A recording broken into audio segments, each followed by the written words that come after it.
Joining us now for a recap of our local election results is our political reporter, Daryl Huff.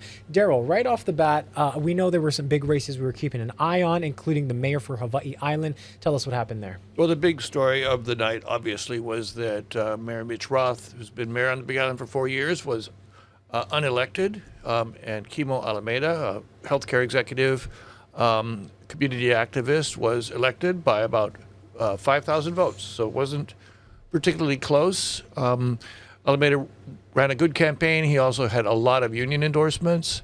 And there's some question about whether Mitch Roth was good enough as tooting his own horn as a mayor. I think that might have been part of his problem. He's a fairly humble guy, very businesslike.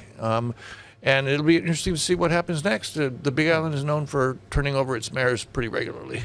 And I also want to ask you about some of the Republicans in our Hawaii state legislature. During the first printout, there was one race that was separated by 8 votes or so? Well, yeah. So as the night wore on, and of course we could talk also briefly about the lines that were just dominated the election coverage last night. But it was a big night for the Hawaii Republican Party in terms of the legislature. The race you're talking about was Brenton Awa versus Ben Schaefer on the North Shore and Windward Oahu. And as the first printout came out, Brenton Awa was either behind or ahead, but it was an only 8-vote difference. The second printout came out, and all of those votes that were people who were walking in late, including Brenton Awa, who walked in and was among the last voters at Kapolei, completely flipped that race, and pretty much Brenton Awa ended up winning.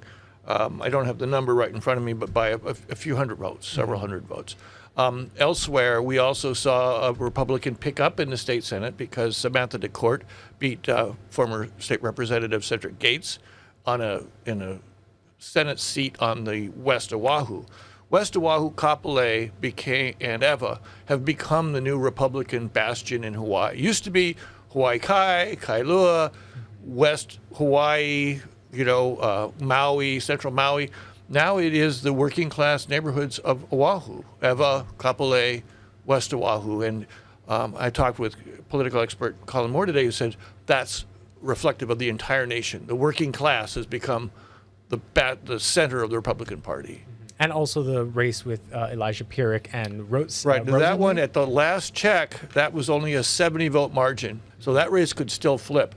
But even if it does not, if Elijah Pierik is defeated by Corey Rosenlee, you still have 2 more Republicans in the state house because Rose Martinez, who's also in Ewa, lost to a Republican. Micah Ayu in Kalihi lost to a Republican challenger. So they picked up at least 2, possibly 3 seats. Oh, Chris Baroka, another Republican, won in West Oahu, taking Cedric Gates' old seat. So Republicans picked up 2 members in the state house and a member in the state senate. That's like a 30% increase for them. A lot of shifts going on for sure. And let's also talk about the constitutional amendment. Of course, the First Amendment was a hot topic.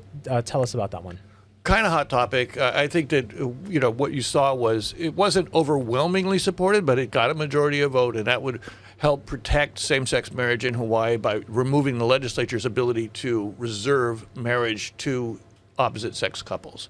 All the other constitutional amendments, most of them were technical, passed. All of the Honolulu and Kauai and Maui charter amendments passed. One charter amendment on the Big Island did not, and that was to extend the terms of the Good Government Commission.